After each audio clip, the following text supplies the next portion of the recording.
मैं बुमराह को और जसप्रीत को ज़रूर क्रेडिट दूंगा कि जिस तरह की वो बॉलिंग करते आ रहे थ्रू आउट, किसी भी बैट्समैन को किसी भी मौके पे कहीं भी उन्होंने फ्री नहीं होने दिया।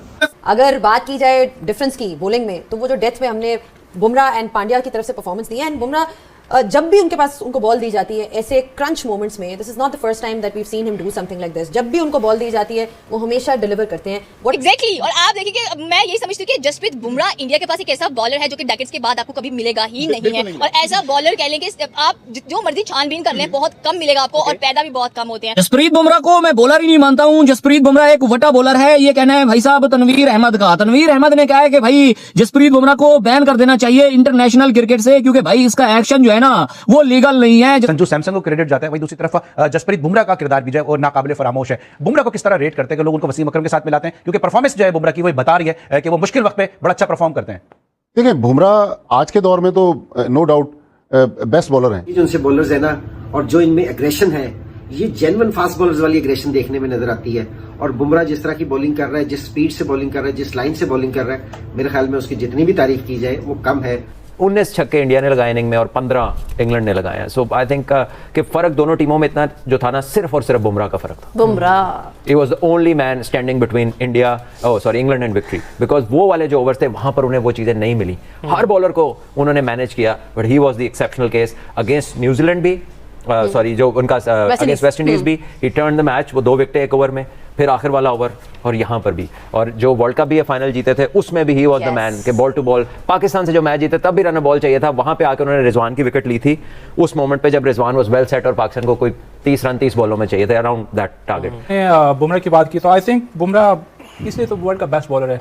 उसको जितना गेम अवेयरनेस है, जितना वो उसकी स्किल्स है, और एक करेक्टर है। उसको जब भी कैप्टन उसको बॉल देता है, जब भी जो भी उसका रोल उसको बताता है कि ये आपका रोल है, अभी यहाँ पे हमें कंटेन बॉलिंग करके दे दो, वो कंटेन कर सकता है। उसकी जो स्किल्स है, अगर उससे एक्सपेक्ट कर रहे हैं कि आप विकेट दिलाओ तो वो उसके लिए ब्रेक थ्रू दिलाता है। अगेन जिस तरह 2024 में उसने क्रंच टाइम पे करेक्टर शो किया और मैच जिताया, फाइनल जिताया, वहाँ पे विकेट लेने की जरूरत थी अगेंस्ट पाकिस्तान फिर फाइनल में, और आज फिर उसने करके दिखाया जो डेथ के ओवर थे, या और स्पेशली जो ब्रुक्स का जो आउट था। आई एम श्योर कि उसने बड़ा अच्छा कैच किया, लेकिन उसकी जो गेम अवेयरनेस है, उसकी जो स्किल्स है, उसको पता है कि ये हार्ड आ रहे बैट्समैन, तो उसने पहले स्लोअर वन किया और उसको अपने पेस से रिसीव किया, वेरिएशन से रिसीव किया। तो आई थिंक स्ट्रॉन्ग कैरेक्टर है। क्योंकि हम लोग पाकिस्तान क्रिकेट बोर्ड चला रहा है, बस चलता जा रहा है, ठीक है, कोई विजन नहीं है, कोई प्लान्स नहीं है कि कैसे हमने क्रिकेट लेके जाना है, क्या करना है क्या नहीं। बस जो आ रहा है, जो बोर्ड में आ रहा है, वो अपनी मर्जी से क्रिकेट चला रहा है, एक प्रोसेस के साथ नहीं चला रहा है जैसे दुनिया की बाकी क्रिकेट चलाई जा रही है। खेलते 6 महीने क्रिकेट सिर्फ खेलते हैं, क्या वजह कि इनकी क्रिकेट इतनी ऊपर है, हर टाइप की आप देखें दुनिया में डोमिनेट कर रहे हैं। टेस्ट टीम उनकी नंबर 1 है, वर्ल्ड कप वो T20 जीत गए हुए हैं, वनडे में थोड़ी स्ट्रगल कर रहे हैं, फिर कम बैक कर जाएंगे। उनके पास प्लेयर और पूल देख लें, कितना इंटेंट देख लें। तो इसलिए है क्योंकि वो प्रोफेशनली चला रहे हैं, तो हम लोग इस तरह नहीं अपनी क्रिकेट चला रहे। बड़ा ओवर मिलता तो ये इंग्लैंड जो है वो मैच जीत गया था। इंग्लैंड ने अपनी जो मिस्टेक्स की हैं उसकी वजह से ये मैच में पीछे रह गए। मुकाबला उन्होंने बहुत किया, बहुत उन्होंने दलेरी से मुकाबला किया। 253 स्कोर 20 ओवर में बहुत होता है, लेकिन इंग्लैंड ने जिस तरह मुकाबला किया, आई थिंक वो जो 2-3 गलतियां थी वहां पे आके वो इस मैच में रह गए। भाई आपकी नजर में टर्निंग पॉइंट क्या था इस मैच में? देखिए टर्निंग पॉइंट एक से ज्यादा थे। एक तो 15 रन पर सैमसन का कैच गिरना, वो बड़ा क्रूशल था। उसने जिस तरह इनिंग्स के लिए, और ब्रूक ने आके कहा कि मैं हैंड्स अप करता हूं, मेरी वजह से एक बड़ा क्रूशल कैच गिरा। फिर 18वें ओवर में जसप्रीत बुमराह ने जो 6 रन दिए ना, वो कमाल का ओवर था। इनके 3 ओवर में 48 रन बने इंडिया के, इनके 3 ओवर में 37 बने, तो वो एक फर्क हो गया। और 18वां ओवर बड़ा टर्निंग पॉइंट था इसमें। जसप्रीत बुमराह भाई वटा मारता है, जिसकी वजह से भाई इंडिया मैचेस जीत जाता है। अगर जय शाह की जगह पे कोई और आईसीसी का चेयरमैन होता तो भाई वो जसप्रीत बुमराह को पहली फुर्सत में ही भाई बैन कर देता। भाई तनवीर अहमद ये 2 हाथ है, मतलब तेरी अपनी अलग ही दुनिया है यार। जय शाह कब आया है आईसीसी की कुर्सी के ऊपर, कब आया है? मतलब इंडिया की टीम जीते तो भाई हमारा रोना धोना ही नहीं खत्म होता है। हम अपनी टीम की गंदी परफॉर्मेंस को भूल गए हैं कि भाई उन लोगों ने क्या किया वर्ल्ड कप में। आप ही थे ना जब इंडिया की टीम चैंपियन ट्रॉफी खेल रही थी, आप ही कह रहे थे ना कि भाई इंडिया की टीम जो है ना भाई एक ही स्टेडियम में मैचेस खेल रही है, दुबई में बैठी हुई है। अब हमारी टीम श्रीलंका में बैठी थी कि नहीं बैठी थी? बाकी टीम में इंडिया आ रही थी, जा रही थी, इंडिया श्रीलंका आना जाना था उन लोगों का। भाई हम क्यों नहीं जीत पाए हैं? तो इंग्लैंड की एक तो फील्डिंग, मुझे लगता है दोनों टीमों में, अगर मैं ओवरऑल बात करूं, दोनों टीमों में जो डिफरेंस था, बॉलिंग दोनों की गंदी हुई है अपार्ट फ्रॉम बुमराह। वो तो आपने कल कहा था। तो एक तो हैरी ब्रूक ने जो कैच छोड़ा इनफॉर्म बैट्समैन को, जो अक्षर पटेल ने पकड़े 2 कैच, हैरी ब्रूक और विल जैक्स जिस तरह खेल रहे थे, अगर वो कैच वहां पे ना होता, ये 1 ओवर पहले चेज होना था। ये मैं आपको बता रहा हूँ। अगर क्या नाम है उसका यार, आर्चर वो आके एंड पे 3 छक्के मार सकता है, और जिस तरह विल जैक्स खेल रहा था आराम से जीते। लेकिन आई थिंक क्रेडिट जितना इंडिया को देना चाहिए वो कम है, क्योंकि वो कंप्लीट क्रिकेट। लेकिन राशिद भाई इस बात पे कहूंगा, अगर ना मगर नहीं, बड़ी अच्छी बात किया। मतलब ये कि मुझे तो मिसगाइड इन्होंने किया। आप आप इनकी उसमें चले गए। मैं तो इधर जा रहा था। हमें हैरी ब्रूक ने किया है, हैरी ब्रूक ने किया ना। बाबा का खिताब इनको मिला हुआ है। जी जी। ये जो आखिरी 4 ओवर्स हैं, इसके अंदर से जो 4 ओवर थे, एक ओवर अक्षर पटेल, एक क्या नाम है आपका हार्दिक पांड्या, एक आपका जसप्रीत बुमराह और एक अर्शदीप का था।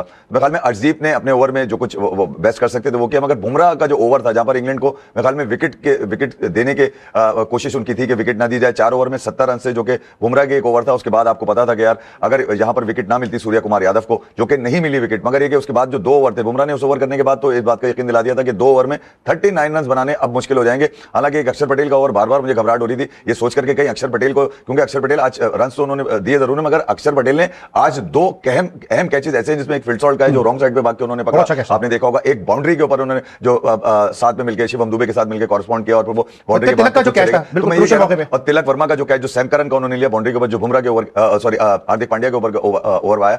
मगर ये अगर देखा जाए तो इंग्लैंड वहां पर उस वक्त विकेटों की वजह से नुकसान में था। हालांकि संजू का लगातार दूसरी इनिंग, पहला ऑलमोस्ट क्वार्टर फाइनल था, ये तो खैर पूरा सेमीफाइनल था, 4th consecutive ICC final, clear domination in cricketing world, clear domination. 2023 final, 2024 final, 25 champions trophy final और अब 26 का फाइनल, और ये चौथा है, 2 जीते हुए 1 हारा है। अब चौथा नो वन नोस कौन जीता है, मगर जबरदस्त।